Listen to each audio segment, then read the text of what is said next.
Are you serious? Are you serious, folks? We have breaking news. Outbreak, Ebola has exploded in the Congo, and now the World Health Organization, as well as the CDC, and a lot of people are very concerned that this thing is going to get out of control to the point of on a global scale. Here's what we're hearing. The Ebola outbreak in the Congo is close to becoming a global emergency. In recent months, public health experts have claimed the deadly Ebola virus outbreak that has been ravaging the Congo will not become a global health threat, but that's changed. However, recent events and updates have painted a less optimistic picture by far. If this Ebola outbreak isn't stopped soon, folks, it could become a global threat. What? The recent spike of cases increases the threat that the deadly virus will spread to other countries, and efforts must be redoubled to stop it.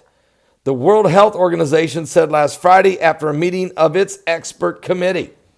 On April 12th, the World Health Organization claimed that while the ongoing Ebola outbreak in the Congo is of deep concern, the situation does not yet warrant being declared a global emergency, but it's getting close. But don't get too comfortable, they said. Here are a few concerns that is causing for grave consideration. However, the committee wished to express their deep concern about the recent increase in transmissions in specific areas and therefore the potential risk of spread to neighboring countries and a global outbreak. Special emphasis should be placed on addressing the rise in the case numbers in the remaining epicenters, notably of 4 different cities in the Congo. Because there's a very high risk of regional spread, neighboring countries should continue to accelerate current preparedness and surveillance efforts, including vaccinations of healthcare workers and frontline workers in surrounding counties and countries. Cross-border collaboration should continue to be strengthened, including timely sharing of data and alerts and cross-border community engagement and awareness rising. In addition, work should be done to better map the population movements and understand social networks bringing national boundaries. The committee maintains its previous advice that it is particularly important that no international travel or trade restrictions should be applied, exit screening, including at airports and ports and land crossings. It is of great importance, however, entry screening, particularly in distant airports, is not considered to be of any public health or cross-benefit value. Guys, if you don't tighten this thing down, it could go nuts. Now remember, the outbreak of Ebola became the second deadliest in history behind West Africa down in 2014-2016. That killed 11,300 people. We covered all of that during that time. And as of April 15th, so far, 821 people have died out of 1,273 cases in the Congo. So you have 1,273 cases. You have 821 deaths, a very high percentage of people dying who get Ebola in the Congo. Some health experts predicted months ago that the outbreak would end within 6 months, but the complications have keep appearing, and the time frame is continuing to be pushed back. It doesn't seem to be stopping. Given the average number of cases we're seeing now, it's not going to be over for at least another 6 months or more. And folks, because of poor adequate care and infrastructure and the fact there's been wars that have caused making it very difficult to get into some region, this outbreak continues to rise. Even the Red Cross officials have told the Associated Press, we're more concerned than ever about the possible regional spread of Ebola virus in Congo, and as it is spiking in the number of cases and deaths. Matter of fact, here's why Ebola is so dangerous. It's back. That's what they're saying. How to prep for Ebola 2.0. Part of the reason is Ebola seems particularly terrifying is the graphic presentation, which is the stuff of horror movies. You have hemorrhagic diseases which means that it can cause bleeding from the mouth, the eyes, the nose, and the rectum. And people die horrible deaths from it. Plus, they are highly contagious when that's going on. The incubation period varies from 2 to 21 days. So, look, are you serious? And humans are not infectious until they develop the symptoms.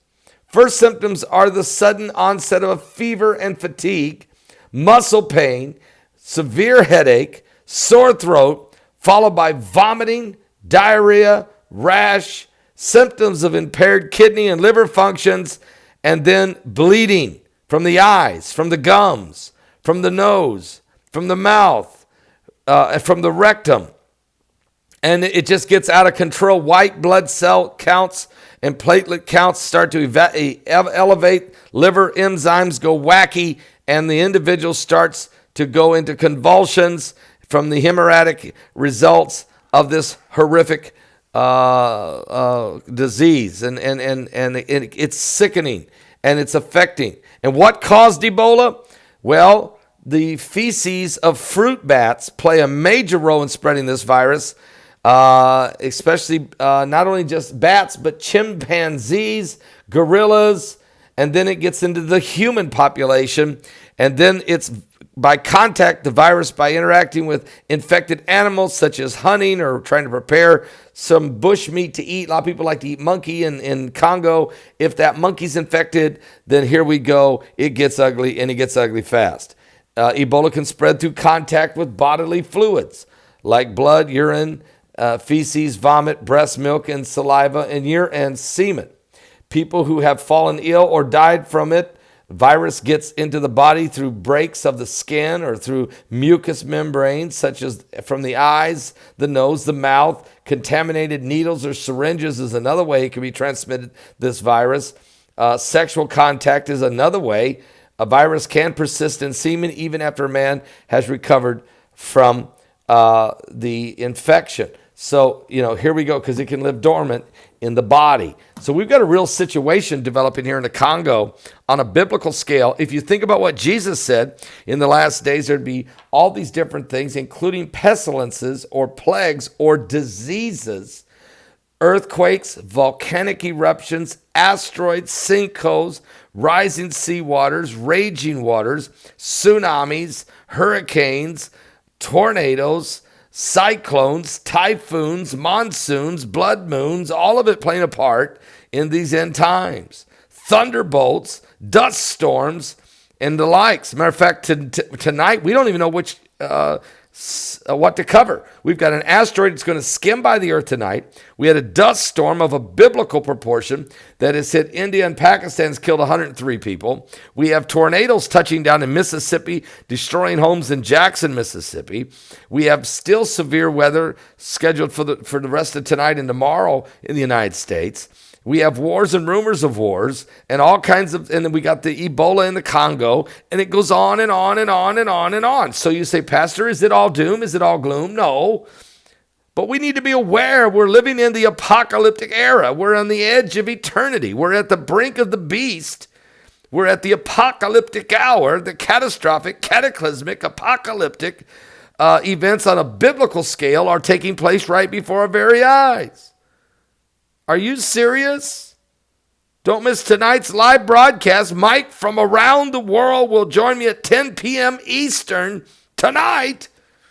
And the 5 waves of energy and the soon coming of Jesus Christ. Are you saved?